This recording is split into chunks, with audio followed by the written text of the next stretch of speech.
Bakit po tayo hindi pa kinukuha ni Lord pag tayo po ay nakakilala sa Panginoon? Sino gusto mauna? Bakit po inahayaan pa tayo ng Diyos na manatili dito sa lupa matapos nating makilala si Jesus? Hindi pa tayo, sa paniniwala ng iba, hindi pa tayo kinuha ni Lord papunta sa langit. Now, yun po bang pagpunta sa langit, yun po ba ang dahilan kung bakit tayo iniligtas ng Diyos? Yung kaya? Ano po ba ang purpose ng Diyos kung bakit niya isinugo si Jesus dito sa lupa? Para mamatay, para sa ating kasalanan, nang sa ganon tayo po ay pumunta sa langit? Pag tayo namatay, yun po ba ang layunin ng Diyos? Ano po ba ang misyon ng church? Bakit merong church? Bakit po natin kailangan maging parte ng church pag tayo'y sumampalataya sa Panginoong Jesucristo? Para sagutin po natin yung mga tanong na yan, magsisimula po tayo sa isang serious study. Serious study. Sa aklat po o sulat ni Pablo sa mga taga-Epeso. Ang panalangin ko po sa pag-aaral na ito ay para maging maliwanag po sa atin kung ano ang overall purpose po ng Diyos nang tawagin niya po tayong sumampalataya kay Jesus sa ating Panginoon. Yun po ang una. Yung pangalawa, para po maging maliwanag sa atin kung ano ang inaccomplish po ng Diyos through Jesus Christ on our behalf, nang sa ganun po maging sigurado tayo sa ating kaugnayan sa Diyos through Jesus Christ. Pangatlo po, para maging maliwanag sa atin, ano nga ba ang hope of God's calling to us in Christ? Ano po ba ang pag-asa kung bakit tinawag tayo ng Diyos kay Kristo? So madaling salita, ano po ba ang inheritance na nire-reserve sa atin ng Diyos?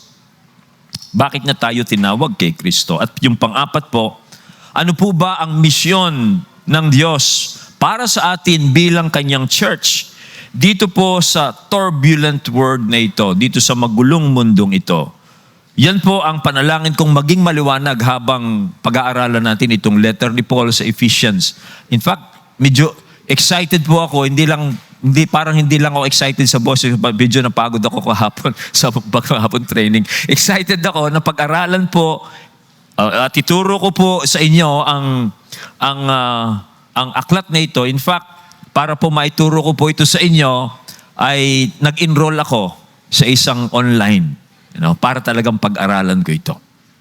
Now, para po maliwanagan natin yung mga tanong na ito, una, titingnan po natin ngayong araw na ito ang author ng book, ng letter, yung structure po niya, yung pagkabalangkas niya, at saka yung tema ng sulat Epistle San Pablo. So titingnan natin yung author, yung structure, at saka po yung tema ng sulat na ito ni Pablo. Una, yung author. Yung author po, makita natin itong sulat pong ito is a circular letter of good news. No? Ito po ay circular letter of good news na makita natin, ang sumulat po nito, sabi po sa verse 1, Paul, an apostle of Christ Jesus by the will of God. Siya raw po ay si Pablo na isang apostol ni Kristo Jesus. Christ, yan po ang Messiah Jesus, ayon daw po sa kalooban ng Diyos. Now, para po maging apostle ni Jesus Christ, kailangan pong makita nyo ng personal si Jesus. Yan po ang nangyari kay Apostol San Pablo. Nagpakita po sa kanya mismo ang Panginoong Jesucristo. At sa pagpapakita ng Panginoon kay Pablo, hinirang siya as an apostle. Si Pablo po ay hindi original doon sa 12 disciples ni Jesus. Pero meron po siyang same authority kagaya po ng 12 original apostles ni Jesus Christ, dahil nga po nagpakita sa kanya ang Panginoon nag-reveal sa kanya ang Panginoon nang siya po ay pupunta doon sa Damasco para usigin, hulihin yung mga Kristiyano doon. Pero during the travel ay nagpakita ang Panginoon in the middle of the day. Nakita ni Pablo ang kaluwalhatian ni Jesus, ng ating Panginoon, at hinirang po siya doon ng Panginoon na magiging apostol niya ang Panginoon. Kaya po, ang isang apostol, bilang apostol, meron siyang authority na para magsalita alang-alang on behalf of Jesus Christ as His apostle. Apostle po kasi isinugo yan as His personal representative. Kaya ito pong sulat ni Apostol Pablo ito ay authoritative. May authority ito containing good news from God, our Father, and the Lord Jesus Christ. May authority ito. Dahil siya ay sinugo ni Jesus, kaya bilang representative niya, kaya itong sulat na ito, na sinusulat niya sa mga taga-Ephesians, mamaya makita natin kung sino yung mga recipients, ay may authority ito at ang dala nito is good news. Mabuting balita. Mula raw po ito sa Diyos na ating Ama at sa ating Panginoong Jesucristo. Now, nasabi ko po, ito ay isang circular letter of good news. Okay? Kasi po, kaya na sabi po na karamihan po ng mga scholars ay circular letter daw po ito dahil doon daw po sa original na letter, wala yung salitang in Ephesus. Okay? Kundi ang nakalagay lang sa original ay to the saints and are faithful in Christ Jesus. Wala raw po yung salitang Ephesus doon. Kaya naniniwala sila, this is not only intended for the church in Ephesus, pero ito raw po ay intended to be read among the small churches around Western Asia Minor, yung modern Turkey. Pakita mo yung map. Okay? Kaya yung letter pong ito is a general and universal in its teaching. Okay? Hindi raw po ito tulad ng ibang sulat ni Pablo na may local setting, addressing local issues and problems. Itong letter na ito it is a general in its teaching. Hindi siya katulad halimbawa doon sa letter of Paul to the Corinthians dahil may problema yung Corinto, hindi sinulat ito sa Colossus dahil may problema yung ito ay hindi ganon. Ito ay general at universal in its teaching. Kaya nga po raw po ito ay isang circular letter to be read among the churches doon sa Western Asia Minor. Kaya yung tema po nito, makita natin ay about yung tema niya, yung topics niya, yung the cosmic plan of God, the unity of Jesus followers, Jews and Gentiles, yung universal church as Christ's body, then the general Christian teaching. Yun po yung mga tema niyan na they are foundational at applicable po sa lahat ng Christian congregation. Now, so it is a circular letter, pero ito po ay letter of good news. Kanino po isinusulat ito? Well, ayon po dyan, it is written, addressed to Jesus' faithful followers. Doon po sa mga matatapat na tagasunod ng Panginoong Jesucristo. Kaya pwede nating sabihin, if you are a faithful follower of Jesus, this letter is for you. If I am a faithful follower of Jesus, this letter is for me. And kung ang Lord's Way po ay faithful follower of Jesus Christ, and anywhere, any church in the world that is faithful followers of Jesus Christ, this letter is for them. Kanya po, yan po ang pwede nating makitang bagamat isinulat ito in the first century, it is also relevant for us yung pong sulat na ito. Kaya sabi diyan, to the saints who are faithful in Christ Jesus. Now, yung pong salitang saints, wag po kayong mabibigla diyan. Yung saints po sa Bible, mga buhay. Hindi po yung mga patay. Okay? Kung ang katabi po ninyo ay sumasampalataya sa Panginoon Jesucristo, santo po yan. At santa, hindi lang muka. Okay? Pero ganun po ang Bible. Kasi ang saints po, ang ibig sabihin niyan, holy ones. Mga banal sa Diyos. mga hiniwalay, kinuha ng Diyos para sa kanyang sarili at para sa kanyang layunin. At sila po ang mga saints yan, ang isa pang tawag sa kanila, they are faithful in Jesus Christ. Yung pong salitang faithful ay pwede nating sabihin, they are loyal to the Lord Jesus Christ. They are loyal to their professed faith in the Messiah Jesus, according to their calling. Kanya po, if you are a follower of Jesus Christ, you profess your faith in Him as Messiah and Lord, you are a saint. Kayo po ay hiniwalay ng Diyos mula sa sanlibutan, mula sa mga taong hindi naniniwala sa Kanya, at kayo ay hiniwalay para sa Kanya at para sa Kanyang layunin. That is a saint. Kaya pwede mo sabihin, Saint Arnold, okay? Saint Blood, okay? Saint Dave, gano'n. Pero wag na po ninyong gagawin gano'n. Wag natin gano'n. Baka kikilabutan po yung iba sa atin. Okay, so ganun po. Pero ganun po, no? I'm just kidding you. Pero yun po ang ibig sabihin, yung ina-address dyan. Now, good news, yung letter po ito, makita natin yung good news sa letter, dun po sa greetings ni Paul. Sabi dyan, grace to you and peace from God our Father and the Lord Jesus Christ. Nandyan yung good news. Okay? Yung grace and peace. No? In fact, yan po ang message ng gospel. Grace and peace. The gospel is about grace and peace. Grace, ibig pong sabihin sa Greek, that is charis, gift. Yan po ang grace. Ang Greek word niyan is charis. Ang English ay gift. Okay? Kaya ibig sabihin, pag sinabing grace from God the Father, God is giving you a gift. God is giving you a gift. Usually when you are receiving a gift, masaya ka ba, malungkot? Masaya ka. So God is giving you a gift because God wants you to be joyful. That is the gift. Yun po ang kaya good news yan eh. Now, peace, that is inner calm, panloob na kapanatagan. So, ibig sabihin, grace, God is giving you a gift. God wants you to be joyful and He wants you to experience inner calm, peace. Okay? So, God wants you to have at peace with Him in His presence. That is good news. Ayaw po ng Diyos na ikaw ay matakot sa Kanya.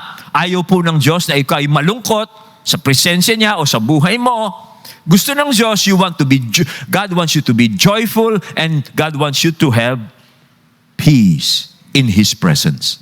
Okay? Now, saan daw po galing ang grace and peace na yan? Well, sabi po dyan, from God our Father and the Lord Jesus Christ. Now, pansinin po ninyo, ito ay ina-address kanino? Sa mga saints. Sa mga loyal followers of Jesus Christ. Those who believe in the Lord Jesus Christ, they are being given by God. Sabi na, as if God is saying, I want you to have joy. I want you to have peace in my presence. I don't want you to be fearful in my presence. I want you to rest in my presence. I want you to have joy. I don't want you to go away from me. I am drawing you to myself. Kaya po, parang ganun ang gustong ipaalam po ni Pablo sa mga yung mga sinusulatan niya. Kaya, from this first point, gusto ko pong i-strike ito. If you are in Christ Jesus, and you are faithful to Him, yung ibig sabihin ng faithful, kayo ay loyal sa iyong pananampalataya sa Kanya, God wants you to enjoy grace and peace in this muddled world. Kahit na magulo ang mundo, kahit na minsan confusing ang mundo, kahit na ayaw mo yung nakikita sa mundo, God wants you to have grace, to be joyful. God wants you to have peace before His presence. Galing ito sa God the Father and the Lord Jesus Christ. So, walang masamang intensyon ng Diyos sa atin. Walang masamang balak ang Diyos sa atin. Gusto ng Diyos na tayo ay maging masaya at maging panatag sa Kanyang presensya. Yan po ang makita nating unang point po dito sa letter nito. So that's the author. Now, let's look at the structure. Sa structure po nito, sa structure niya, yung pagkabalangkas niya, tinuturuan po tayo ng structure on how to worship, to pray, and to serve God. Yan po makita natin sa structure. Okay?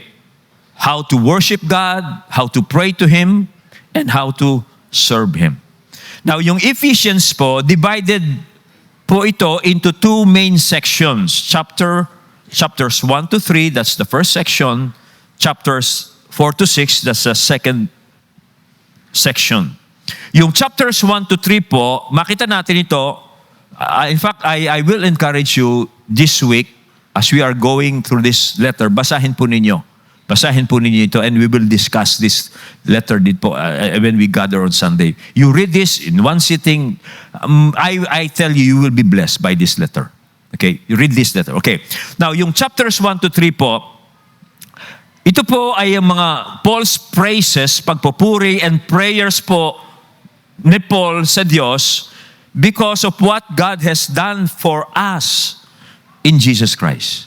Pinupuri po ni Pablo ang Diyos dito sa chapters na ito at siya'y nananalangin sa Diyos dahil po sa ginawa ng Diyos para sa atin through Jesus Christ. Yan po ay pattern. In fact, yung pattern po yan sa Psalm. Yung Psalm kasi, wino-worship po nila ang Diyos, pinipraise nila ang Diyos by rehearsing yung mighty acts of God. Ganyan po ang mga Psalm. Kung kaya binabasa natin yung Psalm every Sunday. Kung papansin po yung mga Psalm, they are worshiping God by rehearsing. Nire-rehearse nila. Inaalala po nila yung mga mighty acts ng Diyos on their behalf. Ganyan po ang worship. Ang first, ito pong section ito, ganyan po si Pablo dito. No? Ang Diyos po, wino-worship natin when we are rehearsing His mighty acts. Okay? At ang mighty acts po ng Diyos on our behalf reveals who God is. Makikilala po ninyo ang Diyos, hindi sa pamamagitan ng huhula ka, siguro ganito ang Diyos. No? Siguro ganito ang Diyos. Hindi ang Diyos po hindi hinuhulaan. Ang Diyos po nagpapahayag, nagpapakilala po ang Diyos. At isa pong paraan ng pagpapakilala ng Diyos sa atin is through His mighty acts. Sa pamamagitan po ng kanyang makapangyarihang gawa on our behalf. Doon po siya nagpapakilala sa atin. Kaya si Pablo dito, pinupuri po niya ang Diyos, nire-rehearse niya ang ginawa ng Diyos para sa mga sumasampalataya kay Kristo. Sinasamba niya ang Diyos doon sa unang section na ito. Basahin natin yung, halimbawa ganito. Sabi niya sa verse 3, "Blessed be the God and Father of our Lord Jesus Christ, who has blessed us in Christ with every spiritual blessing in the heavenly places." So dito, sabi niya, purihin natin ng Diyos, Ama ng ating Panginoong Kristo, na pinagpala tayo kay Kristo sa lahat ng mga spiritual na pagpapala sa sangkalangitan. And then, ni-rehearse ni Pablo, inalala ni Pablo, inisaysa ni Pablo yung mga mighty acts ng Diyos in Christ on our behalf. Binanggit niya tungkol sa kanyang pagpili sa atin to be holy, to be blameless before God. Tayo raw po, isang ginawa ng Diyos sa atin, ginawa tayong banal at ginawa tayong walang kapintasan sa harapan niya. Pangalawang ginawa sa atin, para sa atin ng Diyos, tayo raw po ay inadapt niya as His own loved children in Christ. Inadapt tayo bilang mga minamahal niyang mga anak kay Kristo.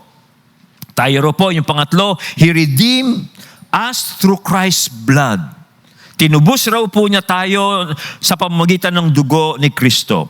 And then sa verse 11, tinitiyak po tayo sa ating inheritance. Okay, He is assuring us of our inheritance.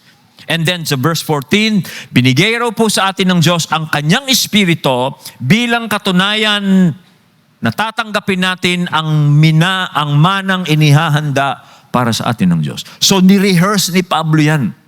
Okay? Winorship niya ang Panginoon and He rehearsed yung pong mga ginawa ng Diyos para sa atin. And then, pagkatapos po niyang i-rehearse, mga bagay na yan, nag-pray siya. Sabi po sa verse 15, for this reason, sabi niya, dahil sa mga ginawa ng Diyos na ito para sa atin sa pamamagitan ni Kristo, for this reason, because I have heard of your faith in the Lord Jesus Christ and your love toward all the saints, I do not cease to give thanks for you, remembering you in my prayers. Now note, pansinin niyo, yung pong basis ng prayer ni Paul ay batay sa mighty acts of God. That is something, that is an instruction. Okay? Ang panalangin po ni Pablo para sa kanila ay base doon sa mga mighty acts ng Diyos na ginawa on behalf of all Jesus followers. At ganun nga po, okay, sa chapter 3 naman, okay, si Paul naman, ni-remind po niya sila na bagamat sila po ay mga Gentiles, tulad natin, mga Gentiles tayo, sila po ay ginawa sila as God's own people by their faith in Christ. Okay? Kahit na hindi kayo mga Hudyo, sabi ni Pablo, kahit na mga hentil kayo, ang turing ng mga Hudyo sa inyo, hindi kayo tuli, kayo uncircumcised, at dahil uncircumcised kayo, hindi kayo bayan ng Diyos, pero kahit na ganyan kayo, because of your faith in Christ, sabi niya, you have been counted as God's own people because of your faith in Christ. Yun, isang paraan po na nire-remind sila ni Pablo tungkol sa ginawa ng Diyos sa kanila. Kaya sa Ephesians 3:6, sabi niya, this mystery is that the Gentiles are fellow heirs, members of the same body, and partakers of the promise of in Christ Jesus through the gospel. So pinaalala sa kanila ni Pablo yung ginawa ng Diyos na yun. They were made as people of God, even though they were Gentiles because of their faith in Christ. And then, sa verse 14, nanalangin na naman si Pablo para sa kanila. Sabi niya sa verse 14, for this reason, again, for this reason, dahil sa ginawa ng Diyos para sa inyo, I bow my knees before the Father, from whom every family in heaven and on earth is named, that according to the riches of His glory, He may grant you to be strengthened with power through His Spirit in your inner being, so that Christ may dwell in your hearts through faith. Pinanalangin sila uli ni Pablo. So ano po ang matututunan natin dito? Dalawang bagay. Una, ang mga panalangin po natin should be guided by our knowledge of God. Para po maging epektibo at powerful po, ang ating mga panalangin, dapat po nakabase ito sa revelation po ng Diyos sa atin tungkol sa Kanyang sarili. At paano pong inire-reveal ng Diyos ang Kanyang sarili? Hindi sa hula-hula, kundi by His mighty acts. Sa pamamagitan po ng Kanyang mga dakilang ginawa, alang-alang po sa atin sa pamamagitan ni Kristo, diyan po natin ibabase yung ating mga panalangin. Why? Because when we based our prayers according to God's revelation of Himself to us, and He reveals Himself to us by His mighty acts, your prayers will be effective. May basis. Hindi ka nang huhula. Malakas ang faith mo kasi alam mo, God is for you.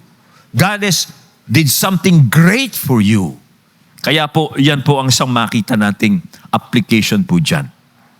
Ano pang application natin? In worship. So una in prayer, pangalawa in worship. In worship, when we worship, what should we do? In worship, we should be rehearsing. We should remind ourselves of God's mighty acts in Christ. Kanya po, part ng worship natin, yung pong mga nahuhuli, ganito pong nangyayari sa unang part ng worship. Doon sa nahuhuli kasi yung mga hindi nalilate, alam nila yung ginagawa nila. Pinatatamaan po yung nalilate. Ang unang part po ng worship natin, we are rehearsing the mighty acts of God. We are remembering who God is to us. by remembering and rehearsing His mighty acts for us in Christ Jesus. Yun po ang ginagawa natin. Kaya po, if you want to do that, you should be early in worship. Kasi parte ng worship yun. Pag po late kayo, wala na, confession. Confession na, dumating kayo dito, confession na. So, isa pang ko-confess nyo, Panginoon, patawarin po ninyo ako, late na naman po ako ngayon. Okay? That is in worship. If you want to be effective in worship, okay, huwag po kayo magsisimula sa mga kahilingan ninyo, sa mga problema ninyo, o sa ano paman na personal. Start by worshiping God. By rehearsing who He is. By remembering what He has done for you through Christ. Yan po ang effective way of worshiping and praying. Tulad po yan ng the Lord's Prayer. Lord's Prayer. Do you know the Lord's Prayer? Can you recite the Lord's Prayer? Pansinin po ninyo, The Lord's Prayer is divided into two sections. Yung pong first section is about God, and the second section is about ourselves. But before we talk about ourselves and our needs, we talk about God, His program, His kingdom, His will, His name. Ganyan po ang effective way of praying. Nang sa ganun po, pagkatapos mong manalangin, somehow, if you start with who God is, what He has done for you in Christ, magsimula ka dyan, and then pagkatapos po noon, sasabihin mo sa Diyos yung mga pangailangan mo, after reminding yourself of who God is, of what He has done for you, pag nanalangin ka para sa sarili mo, you feel light. Meron kang faith to trust God for your needs. Na hindi mo ipipilit yung kalooban, ang gusto mo, kundi ipagkakatiwala mo sa Diyos. Kasi you remind yourself of who God is. Kaya minsan, di ba, nangyayari yan, yung bang lumapit ka sa presensya ng Diyos, tapos lahat na sama ng loob mo. Okay lang naman yun. Pero pagkatapos masama pa rin loob mo. Mabigat pa rin. Kasi inuna mo yung sa sarili mo hanggang sa mas galit ka nga pagkatapos mo para mabigat. Ganun po ang isang effective way of praying and worshiping. So yun po ang first part. Now, let's go to the next section. Yung chapters 4 to 6 naman po, that is the second session, teaches how to serve God in this turbulent world. Dahil yung chapter 1 to 3, dahil sabi ni Pablo, dahil ito ang ginawa ng Diyos para sa inyo through Christ. Now, this is how you, the church, should live in this world. So, connected yan Yung chapters 1 to 3, doon sa 4, 5, and 6. Chapters 1 to 3, kung ano ang ginawa ng Diyos para sa atin.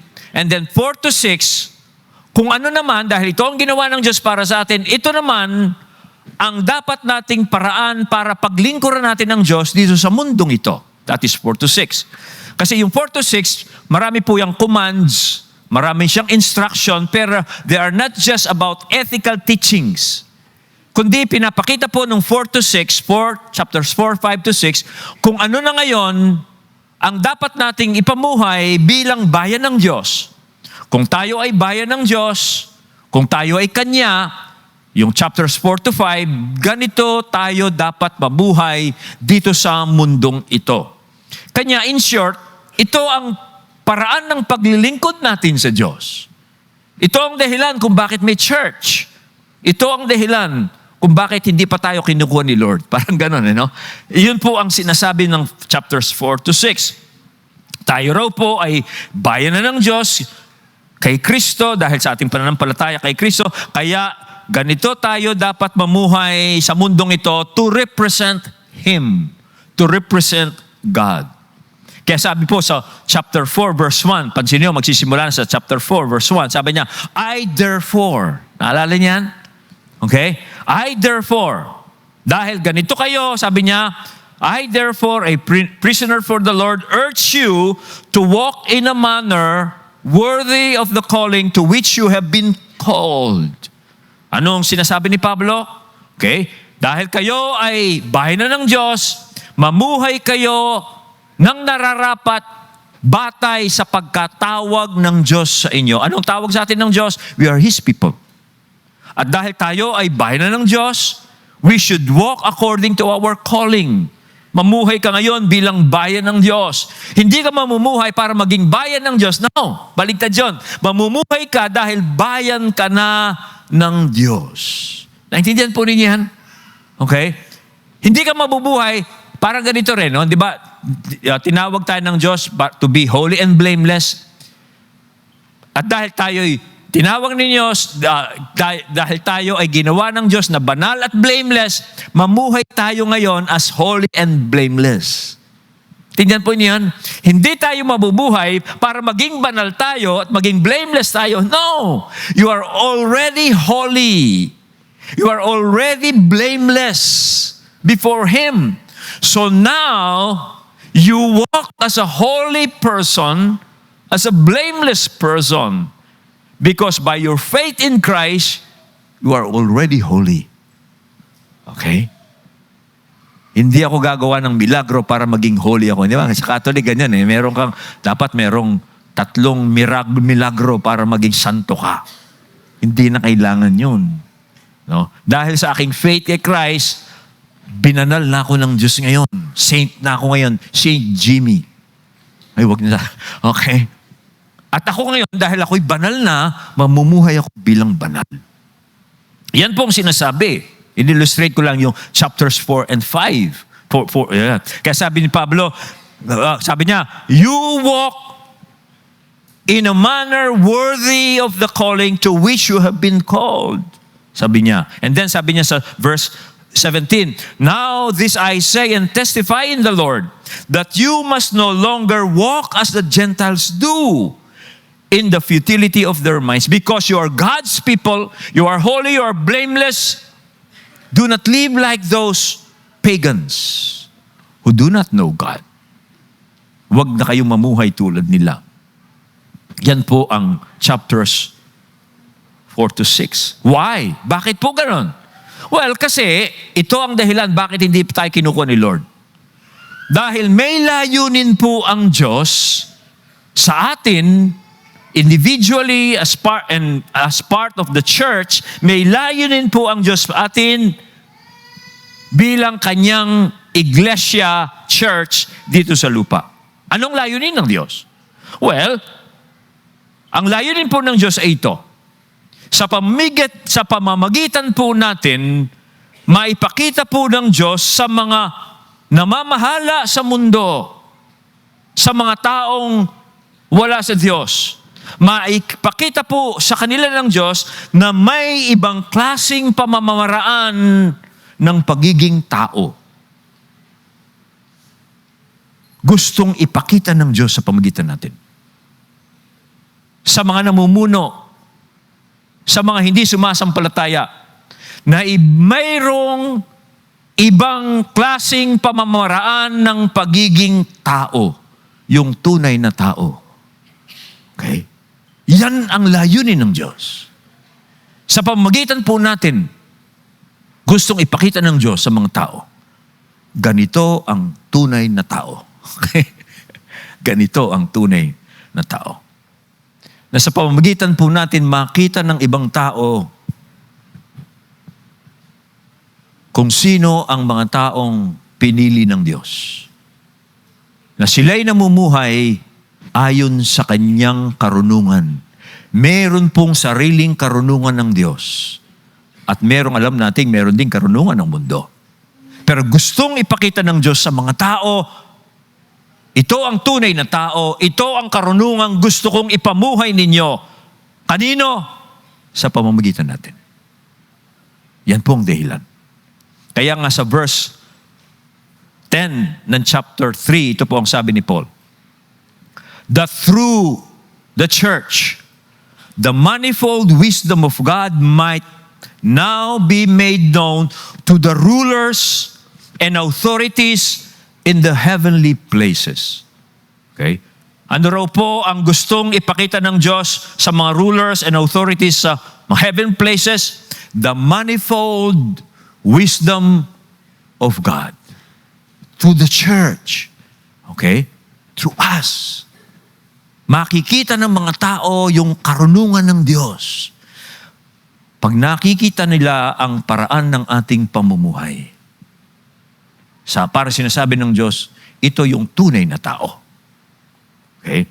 Kaya po yung chapters 4 to 6, hindi lamang po yan mga ethical teachings per se. Okay? Ito po ay mga commandments, ito po ay mga instructions kung papaano po tayo mamumuhay as people of God in His renewed and redeemed world. How to live as a church community. How to live with unbelievers. How to live as a family of God. How to live as in our domestic relationships. Yan po ang mga instructions, chapters 4 to 5. Okay? Kasi nga po, gustong ipakita sa atin ng Diyos, gusto pong ipakita ng Diyos sa mga tao yan. Now, what is our application then? Well, ang application po natin, that's to sum up this second major point, and then I'll go to the last short point. Ang service po natin sa Diyos, which is our mission in the world, should be an outflow of our gratitude to God. Yung pong ating paglilingkod sa Diyos, yung pong ating misyon sa mundong ito, dapat po ay lumalabas yan, outflow yan ng ating pagpapasalamat sa Diyos. Bakit tayo magpapasalamat sa Diyos? Because of what He has done for us in Christ. He's made us His prayer. Tayo po ay ginawa ng Diyos, ganito. Kaya tayo ngayon, bilang paglilingkod natin sa Diyos, pagpapasalamat natin sa Diyos, mamumuhay tayo ayon sa Kanyang karunungan. Okay? Kaya hindi sa pilitan ang paglilingkod sa Diyos eh. Kung alam mo kung anong ginawa ng Diyos para sa iyo, madali kang maglingkod. Kasi nagpapasalamat ka na lang. Hindi ka naglilingkod para tanggapin ka ng Diyos. No! Tinanggap ka na ng Diyos. Okay? Hindi ka susunod para tanggapin ka na. No! Tinanggap ka na ng Diyos, kaya susunod ka sa Kanya. Kasi may mission ka. Okay? Yun po ang punto natin dito, mga kapatid. At malaking kaibahan po pag naintindihan natin yan. Okay? Kasi akala ng iba, pag naglingkod ka sa Diyos, yung sapilitan ba? Mabigat. Sisimba na naman. Parang yung anak mo, parang kala nila ganun. Pag po ganun, hindi naintindihan.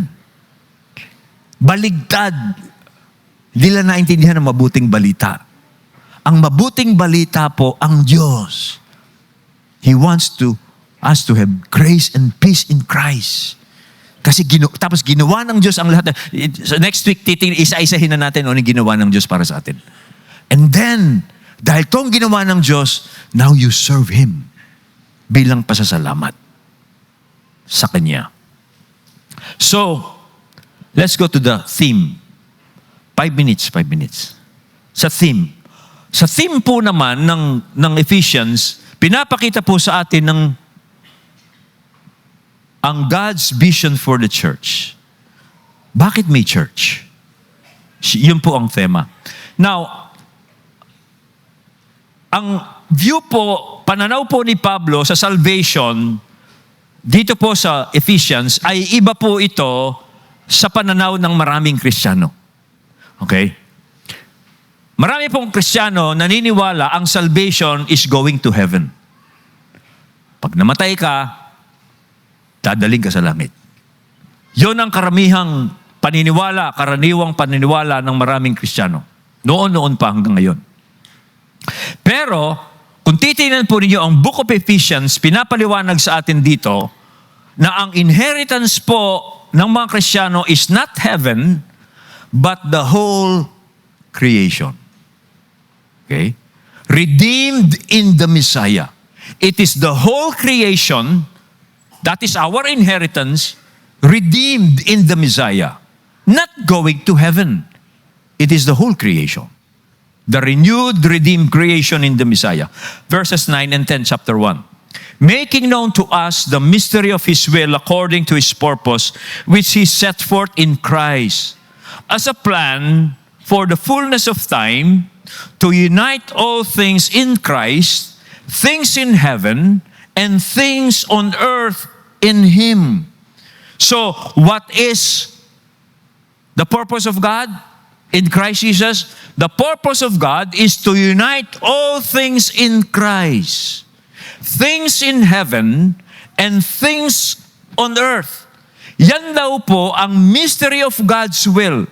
Yung kanyang purpose na kanya raw pong isinet forth in Christ as a plan to be fulfilled in the fullness of time. To unite all things in heaven and on earth into one. That is the purpose of God in Christ Jesus.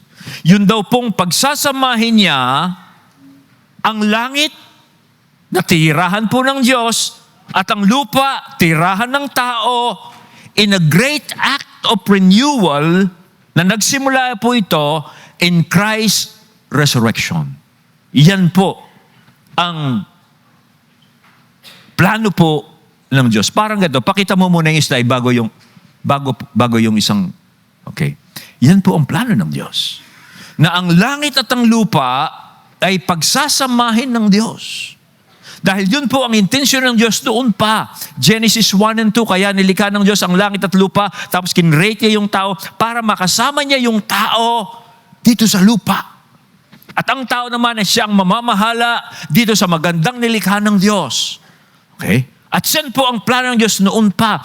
Kaya pagdating mo sa Revelation, chapter 21, ito ang mababasa mo. Yung last book of the Bible. Anong mababasa mo dyan? Pinakita po, nakasulat dyan. Then I saw a new heaven and a new earth. For the first heaven and the first earth had passed away, and the sea was no more. And I saw the holy city, New Jerusalem, coming down out of heaven from God. Pansinin nyo, hindi tayo ang umakyat, kundi ang Diyos ang bumaba. Okay? Prepared as a bride adorned for her husband. And I heard a loud voice from the throne saying, Behold, the dwelling place of God is with man. He will dwell with them, and they will be His people, and God Himself will be with them as their God. Anong nangyari? In the end, anong mangyayari in the end? Bababa ang Diyos, hindi tayo aakyat. Bababaan tayo ng Diyos. Hindi tayo ang aakyat. Okay? At dyan nga po ang inaasahan natin. Okay, yan po ang inheritance natin. Kaya po, ito na, preliminary lang yan. Ito po ang gusto kong punto. Hindi pinupunto natin anong vision ng God sa church. Preliminary lang yun. Kaya ano ang vision ng, bakit may church ngayon? Okay? Kaya po may church ngayon. Kaya hindi pa tayo kinukuha ni Lord. Nanatili pa tayo dito. Dahil ang church po is the small working community of the new creation. Get this. Napakaligan to. Ang church, bakit may church? Dahil ang church po, ito ang small working community of new creation created in Christ Jesus. Ang ultimate goal po ng Diyos ay ito, to fill the whole creation with His goodness and glory. But in the present, God is filling the church, okay, with what He intends to do in the end. Ang gusto ng Diyos, bandang huli, the earth will be full of the knowledge of the glory of God. Pero at the present, ang church is His working model of that new creation by the Spirit. Kasi by the Spirit po, God is now acting, doing His work among those who are in the Messiah to show the new creation. Okay? Okay?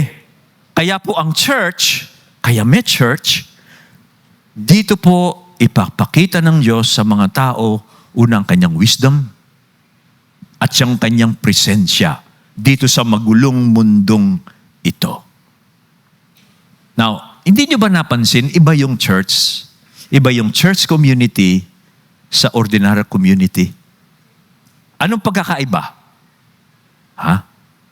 Alam mo ninyo, ang pagkakaiba ng church community sa ordinary community, na pwede mong masabi, iba ang church community, iba yung ordinary community. Sa church community, makikita mo, nandyan talaga yung Diyos eh. Pero sa ordinary community, parang walang Diyos dyan. No? Napapansin yan. Siguro hindi nyo papansin kasi lagi kayong nasa church, mababait laging kasama ninyo. At yung pag pumasok kayo sa office, Kristiyano pa rin ang kasama nyo, mababait lahat. No? Subukan po ninyong mag-work sa mga secular. Okay. Makita niyo yung difference. Now, to illustrate this to you, that the church is God's working model of the new creation, i-compare natin yung church community sa ordinary community. Tingnan nyo yung, tingnan po niyan. Sa church community, is there acceptance? Yes or no? Acceptance, yes? Forgiveness, love, prayer, service, unity, cooperation. Yes? Ordinary community. Is there fighting? Envying? Slandering? Unforgiveness? Non-cooperation? Competition, etc., etc. Palagay nyo, nasaan ang Diyos dyan? Well, between the two, church community or ordinary community? Yes. It is in the church community. Kasi sa church, nandyan ang Espiritu ng Diyos. Nandyan ang presensya ng Diyos. Kanya po, nakikita sa atin. Kaya po yung iba, pag po meron tayong bisita, first time, sanay po siya sa labas. Oh, tapos gaganong-ganon sa atin, no? Siga-siga. Ay, babait pala yung mga tao dito. Parang ang dating niya, rap ba o kaya FPJ? Ay, babait pala yung tao dito. Ibang klase. Kala ko, parang ganun. That is God's presence. The reason why we are here, because God wants to show the world of His new creation. At ang plano ng Diyos, He will fill the whole earth with His new creation. Just imagine lahat ng mundo Christian. Can you imagine a world where everyone is a Jesus follower? That is God's goal. To fill the earth with His presence. Kaya mamanahin po natin ito. Tayo na po magpapagawa ng mga highway, yung mga daan, yung mga dam dyan. Tayo na po ang maggagawa ng mga yan. No, ang ganda yata ng mundo nun. Didiscover pa po natin yung mga hindi pa natin alam. Marami pa tayong hindi alam sa mundong ito. Hindi po gugunawin ng Diyos ito. Babaguhin po ng Diyos ito. Aalisin niya yung masama, aalisin niya yung kasalanan, aalisin niya yung kabulukan, aalisin niya yung death. Everything will be flourished. And then we will inherit the earth. That's the reason why God, yun po ang inheritance na inaano sa atin. So, let us conclude this. Okay, may communion pa po tayo. So, this is God's vision for the church.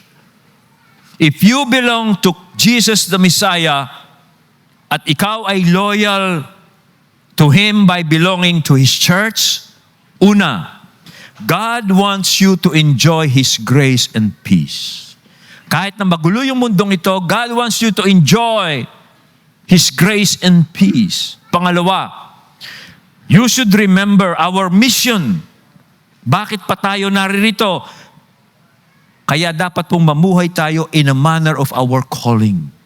We are reflecting the goodness of God dito po sa creation niya. Kaya po, through us, pinapakita po ng Diyos kung ano ang gusto niyang mangyari in the end. Kaya tayo po bilang magkakapatid, ganyan po ang ating misyon. Sa mga susunod pong mga Sundays, titingnan pa natin paano tayo, ano ang dapat nating ipamuhay ayon dito. Let us pray. Ama naming nasa langit, salamat po sa iyo na dahil meron po kaming pagkakataong pag-aralan ang salita po ninyo through this letter ni Paul sa Ephesians. At salamat po, Panginoon, na naging maliwanag sa amin ano ang layunin po ninyo sa iglesia. At kaming mga na kay Kristo ngayon ay bahagi na ng new creation. Bahagi na kami ng iyong iglesia na iyong pinagtitipon sa iyong pangalan. Binanal ninyo para sa iyong mga layunin, para pakita ninyo sa buong mundo, individually and corporately, yung wisdom of God, yung manifold wisdom of God. Ipakita po ninyo kung ano ang sangparaan ng pagiging tunay na tao sa mga tao hindi pa naniniwala sa Diyos. O God, tulungan niyo po kami maging faithful kami sa aming calling in Christ. At panalangin ko po, Panginoong Diyos, na kami ay habang pinag-aaralan namin ito, ay patuloy po ninyo kaming turuan, maging maliwanag pa ang iyong mga salita sa amin. Salamat po, itong aming panalangin sa pangalan ni Jesus.